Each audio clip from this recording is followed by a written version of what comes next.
민수기 12장 1절에서 7절까지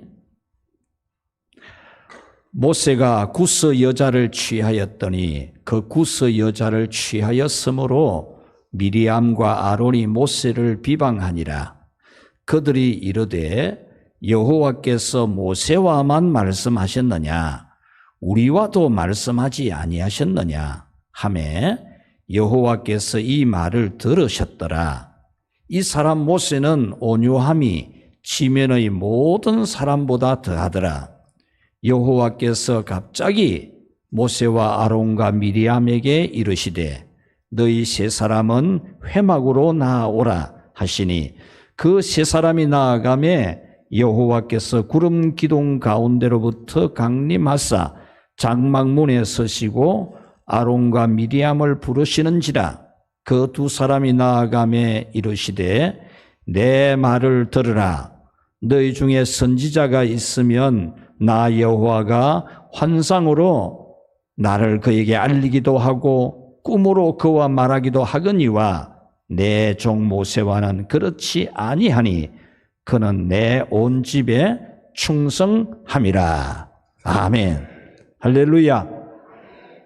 우리의 아름답고 착한 어린 생명들, 또 여러분의 모든 자녀들을 주 예수님의 이름으로 축복합니다. 여러분께서 여러분 자녀들이 어떻게 자라났으면 참 좋겠습니까? 여러분의 자녀들이 하나님의 축복을 받아서 영향력이 크게 있는, 힘이 있는, 권세가 있는 그런 자녀가 되기를 바라셔야 되지 않겠습니까? 여러분 자녀를 위해 기도할 때에 하나님이 주신 말씀 가지고 기도를 해줘야 돼요. 여러분들의 머리 가지고 자꾸 만들어내지 말고 하나님의 창조의 능력이야 말씀 가지고 여러분 자녀들이 잘 되기를 기도하면 그 말씀대로 여러분의 자녀들이 위대하게 창조가 되어집니다. 오늘 성경의 말씀은 우리가 자녀를 키우더라도 힘이 있는, 권력이 있는, 권세가 있는, 영토가 있는 그런 자녀가 되도록 길러라. 그렇게 우리에게 말씀하는 겁니다. 하나님께서 우리의 어린이들, 청소년, 청년들 그리고 우리 성도들에게 이런 힘이 있는, 영향력이 있는, 권세가 있는, 권력이 있는, 영토가 있는 그런 사람이 되기를 바라시면서 온유한 사람이 되라는 겁니다. 온유한 사람. 온유한 사람이 되면은 그런 사람이 된다는 겁니다. 온유한 사람이 되면은 하나님께서 특별하게 사랑을 해주셔서 힘이 있는, 누구도 입도 못 대도록 하는, 손도 못 대는 게 아니고 입도 못 대도록 하는 그런 힘 있는 사람이 되게 한다는 겁니다. 오늘 성경 4절 말씀을 우리 같이 한번 읽어봅시다. 여호와께서 갑자기 모세와 아론과 미리암에게 이르되 너희 세 사람은 회막으로 나아오라 하시니 그 세 사람이 나아가매. 아멘. 여기서 갑자기라는 이 말씀은 눈 깜짝할 사이에 그런 말입니다. 눈 깜짝할 사이에 준비할 시간도 없이 즉시 그런 뜻입니다. 이 말씀은 하나님께서 적극적으로 개입을 했다는 겁니다. 모세와 아론과 미리암 사이에 일어나고 있는 일에 하나님이 숨 쉴 시간도 안 주고 끼어들었다 그 말입니다. 그러면 무슨 일이 있기 때문에 하나님이 숨 쉴 시간도 주지 않고 끼어들었을까? 한번 생각해 봐야 되잖아요. 무슨 일이 있었기 때문일까? 아주 중요하겠죠? 그것은 다름이 아니라 모세가 비난을 받을 때입니다. 모세가 아론과 미리암으로부터 판단을 받고 비난을 받을 때 하나님이 숨 쉴 시간도 안 주고 끼어들었어요. 적극적으로 끼어들어서 모세를 두둔합니다. 그리고 모세를 비난한 아론과 미리암을 책망을 하고 심지어 나병, 병 중에 가장 무서운 병, 나병으로 칩니다. 자, 그러면 이 무슨 일인가? 이게 무슨 일인가? 우리 이걸 깊이 생각해야 됩니다. 이스라엘 이 사회, 이스라엘 나라, 이스라엘 교회는 3명의 지도자가 있습니다. 모세도 있고 아론도 있고 미리암도 있습니다. 그런데 모든 권한이 모세에게 있고 이 아론과 미리암은 협력자에 불과합니다. 그러니까 이 미리암과 이 아론이 생각해 보니까 모세나 우리나 다를 게 뭐 있노? 이런 생각이 들죠. 이 모세하고 아론하고 미리암은 같은 형제입니다. 미리암은 딸이고 아론하고 모세는 아들이고 같은 집의 세 식구거든요. 하나님이 이스라엘 나라 사회 중에서 이 한 가정의 3명을 그 나라의 지도자들로 세우신 겁니다. 세웠는데 이 아론은 모세 형님입니다. 미리암도 모세 누나입니다.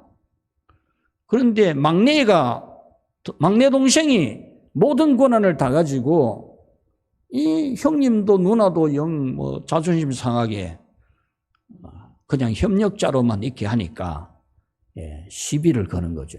무엇을 가지고 시비 거느냐? 모세가 이방 여자와 결혼을 하는 겁니다. 구스 여인이라 그렇게 되어 있죠. 이 구스 여인을 가장 정확하게 표현하자면 이리오피아 출신, 이리오피아 여성이라는 겁니다. 흑인 여성이죠. 이 여성을 아내로 받아들이니까 어떻게 이스라엘의 지도자가 이방 여자하고 결혼하노? 막 이렇게 판단하고 비난하고 그랬다는 거죠. 그래, 이방 여자하고 결혼하는 모세하고 우리하고 다를 게 뭐 있노? 우리가 더 낫지. 이런 식으로 말했다는 거죠. 바로 이런 판단을 하고 비난을 할 때에 하나님이 즉각 눈 깜짝할 사이에 숨 쉴 틈도 안 주고 끼어들었다는 거죠. 불러 모은 겁니다. 너 3명 다 나와. 이래 된 거죠. 그리고 그 3명 중에서 아론과 미리암을 앞으로 불러내어서 너희들이 왜 모세에 대하여 그런 판단을 하고 비난하느냐라고 꾸짖으면서 미리암에게는 문둥병이 걸리게 합니다. 왜냐? 미리암이 앞장을 섰거든요. 오늘 본문에 보면 미리암이 먼저 말을 했어요. 그래, 이 미리암이 이 아론 보고 이제 모세 비난을 하기 시작을 했다는 겁니다. 그래서 하나님이 아론부터 먼저 치지 아니하고 미리암이 나병이 걸리게 했습니다. 여러분, 모세가 이방 여인과 결혼한 것은 잘못한 거 맞아요. 그럼에도 하나님은 모세를 두둔하십니다. 이게 무슨 일입니까? 잘못한 모세를 하나님이 두둔해요. 그리고 모세를 비난한 그들을 책망하고 병 중에서 제일 무서운 병, 문둥병을 걸리게 해요. 이것이 무엇이겠습니까? 이것은 하나님께서 모세를 같이 합시다. 특별하게 사랑하셨다. 여러분, 특별하게 사랑하는 게 좋습니까? 안 좋습니까? 공평해야 되지요. 그렇죠? 하나님은 공평해야 되지. 이 사람이나 저 사람이나 똑같이 사랑해 줘야 되지. 누구는 특별히 더 사랑하고 누구는 덜 사랑하고 이러면 좀 여러분 섭섭하지 않겠습니까? 그런데 여러분은 어떻게 해요? 여러분은 여러분 자녀하고 다른 집의 자녀하고 똑같이 공평하게 사랑합니까? 안 그렇잖아요. 성경을 보면 하나님이 구원을 하시는 데에 나라와 민족의 차별이 없게 합니다. 죄가 많은 사람이든 적은 사람이든 예수님의 십자가의 공로로 다 누구나 공평하게 구원받게 해주셨습니다. 아침 9시에 나와서 일한 사람이나 오후 3시에 일한 사람이나 똑같이 임금을 준 포도밭의 주인은 누구든지 예수님 믿으면 구원받게 해주는 은혜로우신 하나님을 말씀하고 있지, 하나님이 똑같이 사랑해 주신다 그런 뜻이 아닙니다. 하나님도 특별히 사랑해 주는 사람이 있어요. 여러분이 바로 그런 사람이 되기를 축원합니다. 모세가 바로 그런 사람이에요. 모세가 잘못했는데 하나님은 모세를 두둔하는 거예요. 모세를 잘못했다고 비난하는 사람들을 하나님이 책망하고 벌 주는 겁니다. 그러면 하나님은 왜 모세를 이렇게 특별히 사랑할까? 왜 특별히 모세를 이렇게 사랑해 주실까? 잘못했는데 두둔해주고, 비난했다고 벌 주고, 그것도 나병이나 걸리게 하고, 하나님은 왜 그랬었을까? 그것은 다름 아닌, 같이 합시다. 모세는 온유하였다. 모세는 온유한 사람이라는 겁니다. 오늘 성경은 모세는 온유한 사람이었기 때문에 하나님이 특별히 사랑했다. 그 말씀입니다. 온유했기 때문에 하나님이 모세를 특별히 사랑해서 권력을 줬다. 그 말입니다. 하나님이 모세를 특별히 사랑해서 힘을 주셨다는 거죠. 아무도 입도 못 대도록 했다. 그 말입니다. 여러분은 마태복음 5장 5절 말씀을 잘 알고 있습니다. 마음이 온유한 자는 복이 있나니 저희가 땅을 기업으로 받을 것이며 그래 되어 있어요. 마음이 온유한 사람은 하나님께 복을 받는데 땅을 기업으로 받는다 이렇게 되어 있어요. 이 말을 우리말로 우리대로 읽으면 많은 땅을 받는다 이렇게 읽히시잖아요. 이 말은 무슨 말이냐 하면은 영토를 받는다 그 말이에요. 권력을 받는다 그 말입니다. 온유한 사람이 권력을 가지게 된다는 거예요. 온유한 사람이 영향력 있는 사람이 된다는 거예요. 온유한 사람이 힘이 있는 권세가 있는 사람이 된다는 겁니다. 하나님께서 지켜주시고 보호해주시고 힘과 권세를 가지게 해주는 사람은 어떤 사람이냐? 온유한 사람이라는 거예요. 그러므로 오늘 우리 어린이 주일에 하나님이 주시는 말씀은 우리 어린이 여러분들도 온유한 사람이 되게 하는 거죠. 온유한 사람. 온유한 사람이 되어서 여러분들이 아주 모세같이 하나님이 권세와 힘을 주는 사람이 되라는 거예요. 그리고 우리 어른된 우리 성도들은 우리의 자녀들에게 온유한 모습을 보여주라는 거예요. 온유함을 가르쳐 주라는 겁니다. 여러분도 온유한 사람이 되라는 겁니다. 온유한 사람이 되면 하나님이 딱 함께해서 누구도 손 못 대게 한다는 겁니다. 여러분 손 댔다가는 큰일 난다는 겁니다. 여러분이 온유한 사람이 되면은 하나님이 여러분에게 권력을 주고 힘을 주고 권세를 주고 영향력을 준다는 겁니다. 여러분 자신도 온유하고 자녀도 온유하여서 여러분에게 무슨 문제가 있으면 하나님이 숨 쉴 틈도 가지지 아니하고 끼어들어주는 그런 복을 누리시기를 축원합니다. 그래서 오늘은 여러분 자녀들에게 온유함을 보여주라고 하면서 주시는 말씀을 여러분에게 전해드리려고 합니다. 하나님의 부르심에 흔들림이 없는 온유함. 온유하는데 온유란 뜻을 잘 알아야 돼요. 온유. 우리 성경에서 말하는 온유는 우리 사회에서 통념상 이해되는 온유와는 차이가 있어요. 우리 사회의 통념상 생각하는 그 온유함은 부드럽고 유순하고 착한 걸 말하잖아요. 그런데 성경은 그런 뜻이 아니에요. 성경에서 말하는 온유함은 그런 뜻이 아닙니다. 모세의 성품은 유순하지 않아요. 지금 어마어마한 권력을 가진 신적인 카리스마가 드러나고 있는 감히 누구도 입도 못 대도록 하는 권력이 나오는 이 모세는 유순하고 착한 사람이 아니에요. 이 모세는 태어나면서부터 심리적으로 어머니 뱃속에서부터 심리적으로 굉장히 성질이 있는 사람으로 태어나요. 태어날 자유도 없는 아이예요. 남자아이가 태어나면 모두 다 죽이라고 애굽의 왕이 명령을 내려놓은 상태거든요. 그 아이를 가진 어머니의 심리가 어떻겠어요? 그 영향을 받은 이 아이, 남자아이가 태어났는데 이거 죽여야 되는데 죽일 수 있습니까? 못 죽이잖아요. 이 엄마가, 아빠가. 그래서 100일 동안 숨겨 키우잖아요. 100일 동안 숨겨 키우는 중에 이 모세는 그 어머니의 젖을 먹으면서 상당히 성격적으로 결함이 있게 돼요. 그리고 나중에 어머니 젖을 먹고 자랐지만은 결국에 남의 집에 양자로 가잖아요. 나일강에 버려두었을 때에 애굽 왕의 자식이 없는 그 딸 공주가 이 아이를 데려다 키우잖아요. 그러면서 이 모세는 성격 자체가 아주 강해요. 부드럽고 착하고 그런 게 아니에요. 아주 다혈질적이고 혈기가 있고 성질이 있어요.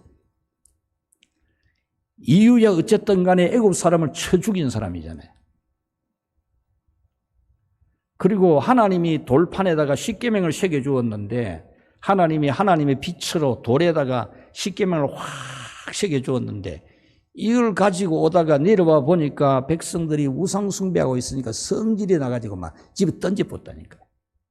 그래서 하나님이 새겨준 십계명 돌판이 깨져버렸어요. 그렇게 한 사람이 모세입니다. 모세. 그리고 물이 없는 광야에서 목말라 원망하고 불평하는 백성들 앞에서 하나님이 물을 주려고 너 지팡이로 저 반석을 향해서 내밀으라 이러는데 막 성질이 나가지고 막 막대기 가지고 막 반석을 2번이나 때려쳤다니까요. 이 모세가 성질이 유순하고 착한 게 아닙니다.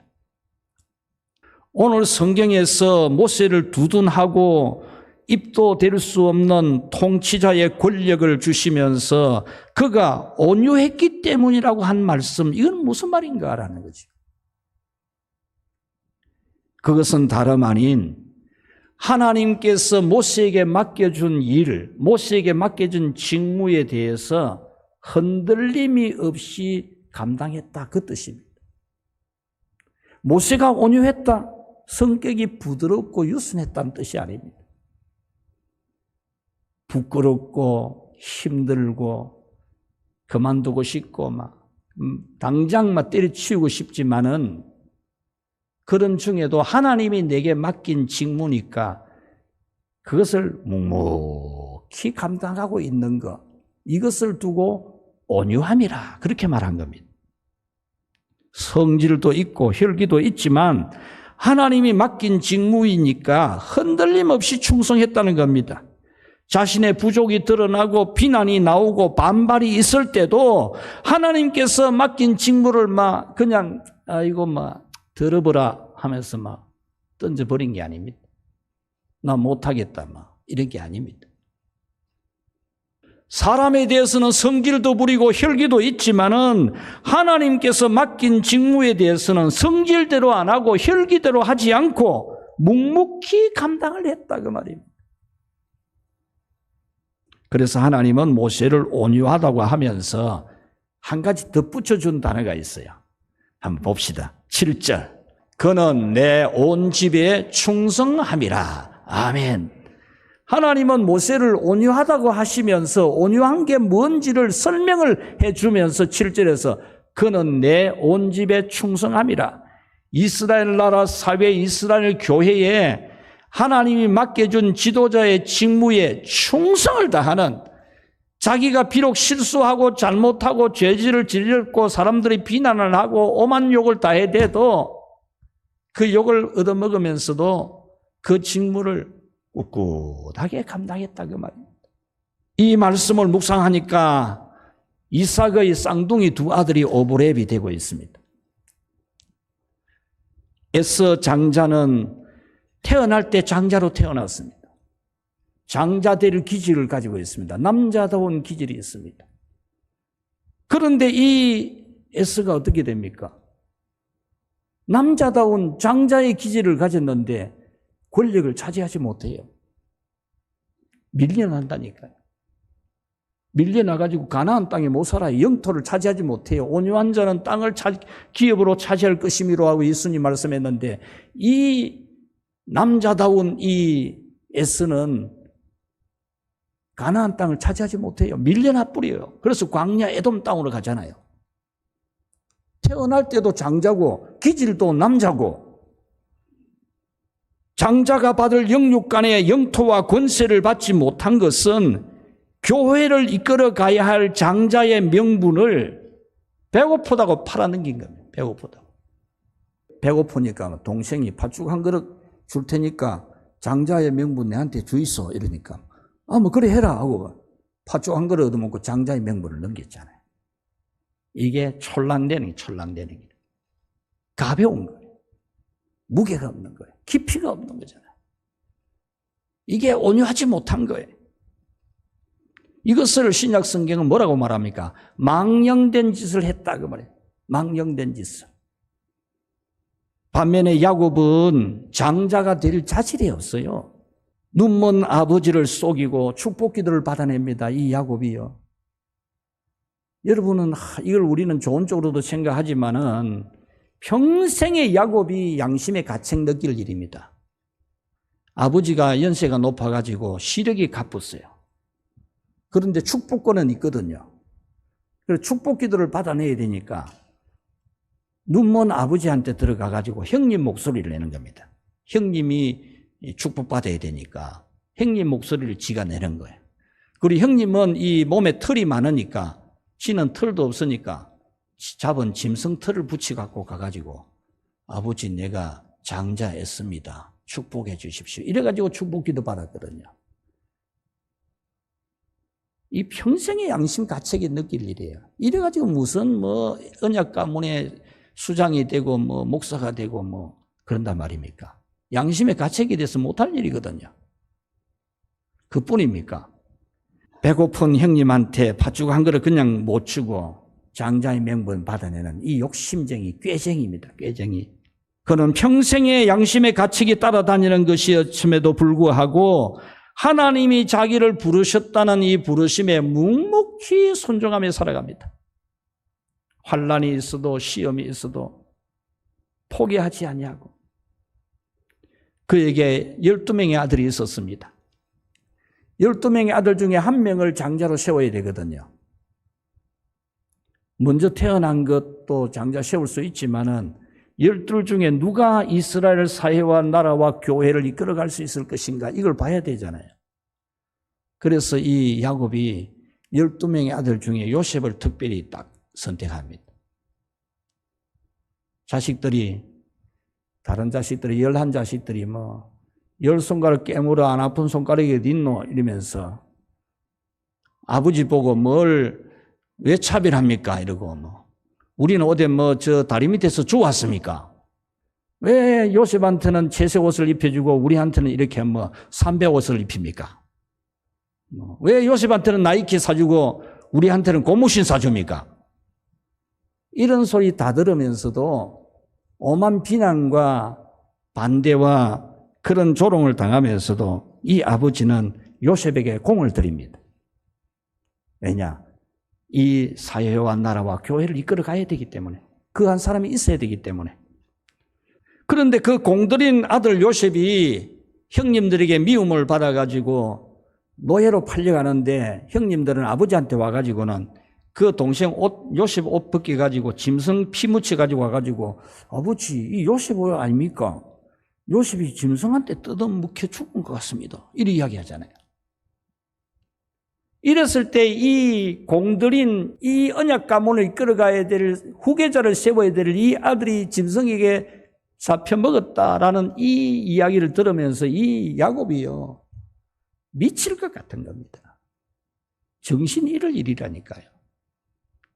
그럼에도 정신줄을 놓지 아니하고 그런 가운데서도 언약 가문을 지켜내기 위해서 몸부림을 치고 꿋꿋하게 서서 자기에게 주어진 직무, 조부로부터 내려오는 조부와 선친과 자기에게 내려오는 이 언약 가문의 계보를 이어갈 후계자를 세워야 되는데 그런 아픔을 겪으면서도 참아내고 견뎌내고 눈물을 흘려 기도하면서 그 직무를 감당했다는 겁니다.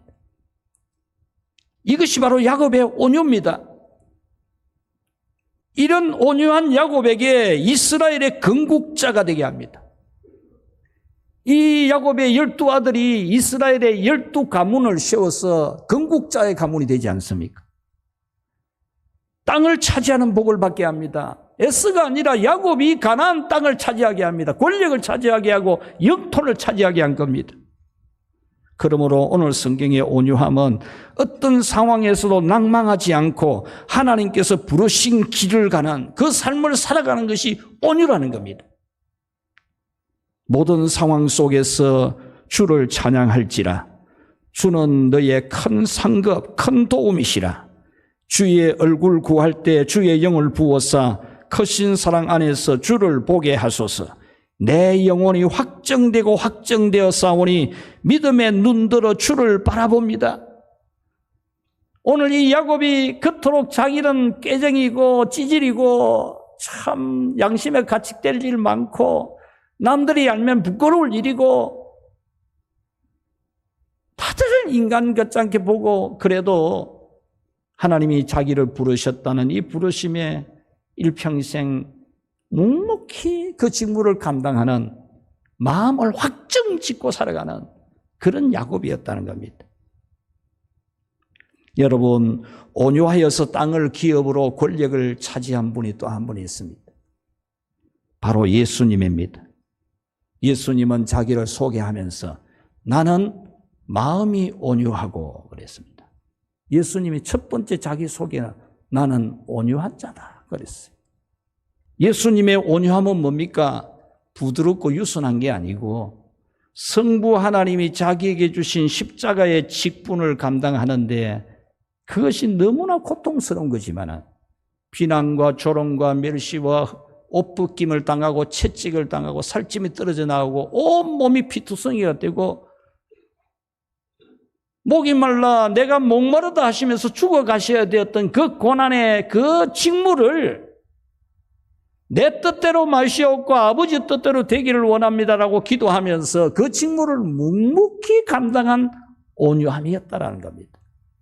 이것 때문에 하나님이 예수님을 얼마나 높여주셨는지 우리 빌립보서 2장 9절로 11절을 한번 보겠습니다. 예수님이 그 십자가의 직무를 그토록 비난받고 공격당하고 못질을 당하고 망치질을 당하고 죽임을 당하면서도 그 길을 갔기 때문에 하나님께서는 그를 지극히 높이시고 모든 이름 위에 뛰어난 이름을 주셨다 그랬잖아요. 하나님이 예수님에게 권력을 줬다 그 말입니다. 자, 10절을 봅시다. 그리하여 하늘과 땅 위에와 땅 아래에 있는 모든 것들이 예수의 이름 앞에 무릎을 꿇고 아멘. 하나님이 예수님을 지극히 높이시니까 땅 위에 있는 땅 아래에 있는 모든 것들이 예수님 이름 앞에 무릎을 꿇는 예수님이 권력을 가졌다 그 말입니다. 여러분, 우리 하나님이 우주 만물을 창조하고 사람을 맨 마지막에 창조하고 나서 축복해 준 내용이 뭡니까? 생육하고 번성하여 땅에 충만하고 땅을 정복하고 지배하고 다스리라 그랬지 않습니까? 하나님이 우리 인간에게 주신 것이 권력이고 땅을 차지하는 거예요. 그런데 죄를 지으면서 그걸 잃어버렸는데 예수님이 이 권세를 가지잖아요. 11절 한번 봅시다. 모두가 예수 그리스도는 주님이시라고 고백하여 하나님 아버지께 영광을 돌리게 하셨습니다. 아멘. 그 직무를, 그 고통스러운 직무지만 묵묵히 흔들리지 않고 지켜낸 이 예수님에 대해서 하나님은 지극히 높여서 모두가 다 예수님을 주님이라고 고백하게 했다는 거죠. 그러므로 성경에서 온유는 하나님의 부르심과 하나님이 보장해 주는 의를 굳게 신뢰하고 모든 상황에서 직무에 충성하는 것이 온유라는 거죠. 할렐루야. 그러므로 여러분도 여러분이 부족하고 비난받고 수많은 환난과 고통이 있어도 여러분의 삶을 묵묵히 살아가야 돼요. 묵묵히. 여러분의 인생도 묵묵히 살아가야 돼요. 환난의 바람이 불고 절망적인 일이 있어도 묵묵히 살아내야 돼요. 여러분의 삶에 고비가 있고 심지어 육신이 병들어도 살아내야 돼요. 살아내야 된다니까. 또 하나님이 주신 직분도 여러분들이 묵묵히 감당해내야 돼요. 죽고 싶어도 죽지 말고 살아내야 돼요.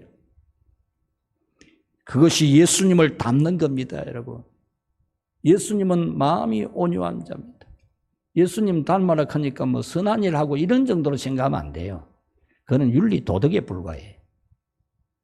예수님 닮는 것은 어떤 고난 십자가가 있어도 그것을 감당해내는 것, 내 인생도 묵묵히 살아내는 것, 어떤 환난이 있어도 살아내는 것, 어떤 시험이 있어도 믿음을 지켜내는 것, 이게 온유함입니다. 뭐 시험오고 핍박오고 환란 온다고 막 꽁무니 빼고 막 뒷다리 빼고 막 이런 게 아니고 어떤 시련과 환란이 있어도 믿음을 꿋꿋하게 지켜내는 것, 이것이 온유함입니다. 여러분에게 이 하나님의 부르심에 끝까지 충성하는 온유함이 있기를 주의 이름으로 축원합니다. 자녀에게 온유함을 보여주라. 아멘. 여러분들이 자녀들에게 온유함을 보여줘야 돼. 이 모세의 부모님은 모세에게 온유함을 보여주었어요. 모세의 부모님도 참을 수 없는 중에 참았고 할 수 없는 중에 했어요. 그의 부모님은 고달팠습니다. 날이면 날마다 노동 현장에 끌려나가는 노예였습니다. 그럼에도 불구하고 생육하고 번성하여 땅에 충만하라고 하는 하나님의 말씀에 순종해서 노예이면서도 자녀를 낳았습니다. 아들을 낳으면 죽이라고 하는 왕의 명령이 있었지만은 아들을 기르다가 발견이 되면은 가족이 몰살을 당하지만은 그는 꿋꿋하게 모세를 키워냈거든요. 이것을 히브리서는 이렇게 해석을 했습니다. 히브리서 11장 23절, 믿음으로 모세가 낳았을 때에 그 부모가 아름다운 아이임을 보고 석 달 동안 숨겨 왕의 명령을 무서워하지 아니하였다. 아멘. 이 모세의 부모님이 믿음으로 모세가 태어났을 때 이 아이에 대한 하나님의 계획이 있을 거야, 뜻이 있을 거야, 그렇게 알았다는 거죠. 그래서 아이 죽이라고 하지만은 왕이 안 죽이면 너 다 죽인다 그래도 안 죽이고 딱 숨겨 키웠다는 거죠. 그래서 왕의 명령을 무서워하지 않고 자녀를 키운 겁니다. 이것이 모세 부모님이 보여준 온유함입니다. 왕의 칼날도 겁 안 내고 하나님의 말씀, 하나님의 뜻을 지켜가는, 이것이 그의 부모가 가졌던 온유함입니다. 모세가 비난을 받는 중에도 성질대로 하지 아니하고 하나님의 부르심에 순종하신 한 것은 죽이겠다고 하는 왕의 명령이 있어도 태어난 아이에 대한 하나님의 뜻을 알고 묵묵히 키운 이 부모님의 영향을 모세가 그대로 받았다는 거예요. 이렇게 물질적으로 가난하고 육신적으로 피곤하고 사회적으로 절망적일지라도 자신에 대한 하나님의 뜻이 있음을 알고 우리는 묵묵히 살아가는 온유한 사람들이 되기를 축원합니다. 하나님 맡기신 직무도 좀 묵묵히 오만 소리 다 듣고 어떤 시험이 오고 그래도 울면서도 씨를 뿌리는, 눈물을 흘리면서도 씨를 뿌리러 나가는 사람처럼 믿음도 굳게 지키고 맡은 직분도 잘 지키는 그런 우리가 되어야 됩니다.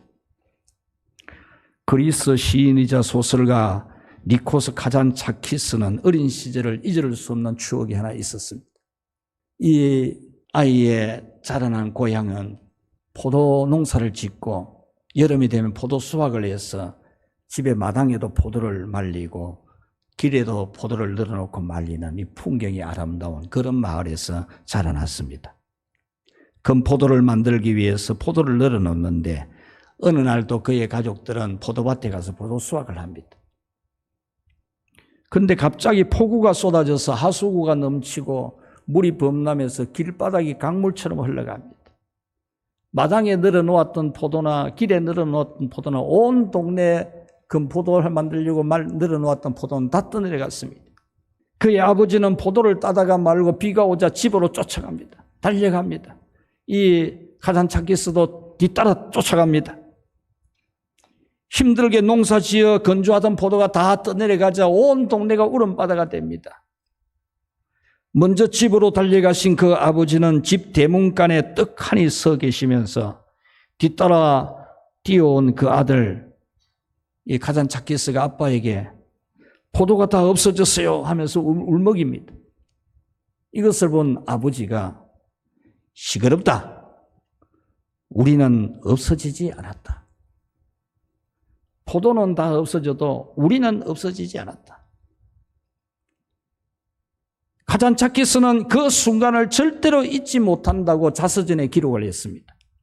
그 순간은 내가 인간으로 사는 동안에 가장 위대한 교훈이 되었다. 모든 사람이 다 탄식할 때에 울지도 않고 욕하지도 않고 원망하지도 않고 문간에 침착하게 서 있었던 아버지의 위엄을 나는 항상 기억하고 살아왔다. 한 해 농사가 다 떠내려가도 꼼짝하지 않고 서서 다 떠내려갔다고 하는 아들의 그 울먹이는 소리에 시끄럽다, 우리는 없어지지 않았다라고 하며 인간의 위엄을 드러내신 아버지의 그 존엄함을 나는 보았다. 이 고백에는 부모는 자녀의 스승인 것이 나타나 있습니다. 자녀는 부모의 모습을 보고 배운다 그러지 않습니까? 큰 재난에도 상실감에 슬퍼하지 않고 굳건하게 서서 시끄럽다, 우리는 없어지지 않았다라고 한 이 성품을 성경에서 찾으면 바로 온유라는 겁니다. 온유는 약함이 아니라 강함입니다. 흔들림이 아니라 굳게 서 있는 것입니다. 모든 상황에서 하나님을 신뢰하고 굳게 서 있는 것이 온유입니다. 그러므로 여러분은 자녀들에게 이 온유함의 본을 보이셔야 됩니다. 어떤 고난이 있어도 하나님께서 지켜주신다는 믿음으로 굴하지 않는 온유함을 보여줘야 됩니다. 인간으로서 모든 만물을 지배하고 다스릴 인간의 존엄성을 지켜야 됩니다. 오만 방정 다 떨고 그러지 말고, 이랬다 저랬다 그러지 말고, 자녀들 다 보고 있는데, 그런 아이들이 다 보고 있는데 아빠 마음이 엄마 마음이 요랬다 저랬다 그러고, 다 보고 알아요. 아이들이 다 본다니까요. 모르는 줄 압니까? 다 아는데. 어떤 시험이 있어도 합력하여 유익되게 하실 하나님의 은혜를 믿고 하나님의 부르심에 충성을 다하는 이 온유함을 지키십시오. 고난과 역경, 시련과 환난이 닥쳐도 묵묵히 가정을 지켜내고 살아내는 그런 온유한 모습을 자녀들에게 보여주시고, 교회에서도 여러분들이 뭐 이런저런 뭐 작은 것 가지고 마음이 뭐 이랬다 저랬다 그러지 말고, 우리 아버지 어머니는 모든 풍파 가운데서도 굳굳하게 그 자리를 지켰어, 이걸 말할 수 있도록 나는 우리 아버지에게서 우리 엄마에게서 이런 위엄을 보았어, 이렇게 말할 수 있도록 여러분들이 살아가시기를 주의 이름으로 축원합니다. 말씀을 맺겠습니다. 모든 상황에서 하나님을 신뢰하고 든든하게 서 있는 이 온유함은 매우 높은 존엄성을 지키는 것이기 때문에 권력을 가지게 되는 겁니다. 힘을 가지게 되는 겁니다. 하나님이 이런 사람에게 힘을 주고 영향력을 줍니다. 이것이 오늘 성경이 증명해 주는 내용입니다. 전무후무한 신적 카리스마를 지닌 이 모세는 지면의 모든 사람보다 온유함이 더했습니다. 하나님은 이렇게 흔들림 없는 모세에게 누구도 도전할 수 없는 힘을 주셨습니다. 여러분, 자녀는 부모를 닮습니다. 부모에게서 배웁니다. 성질이 있습니까? 혈기가 있습니까? 상황이 나쁩니까? 모세처럼 비방을 받습니까? 도전을 받습니까? 그럴지라도 하나님이 주신 삶을 살아내시고 하나님이 부르신 부르심에 묵묵히 충성하는 온유함을 가지고 있기를 축원합니다. 뿌리 깊은 나무는 바람에 흔들리지 않습니다. 여러분, 뿌리 깊은 나무는 바람에 흔들리지 않아요. 가지는 흔들리고 잎사귀는 흔들려도 둥치는 흔들리지 않아요. 뿌리가 얕으면 흔들리고 뽑혀요. 자녀에게 흔들리지 않는 존엄함을 보여주시고, 시끄럽다, 우리는 없어지지 않았다 라고 한 그 아버지의 말처럼 매사에 무게가 있고 깊이가 있고 뿌리 깊은 그런 모습을 우리 자녀들에게 보여주어서 우리 자녀들은 우리보다는 100배나 더 영향력이 있는, 더 큰 힘을 가지는 그런 하나님의 복을 받게 해주는 우리 모두가 되기를 주님의 이름으로 축원합니다.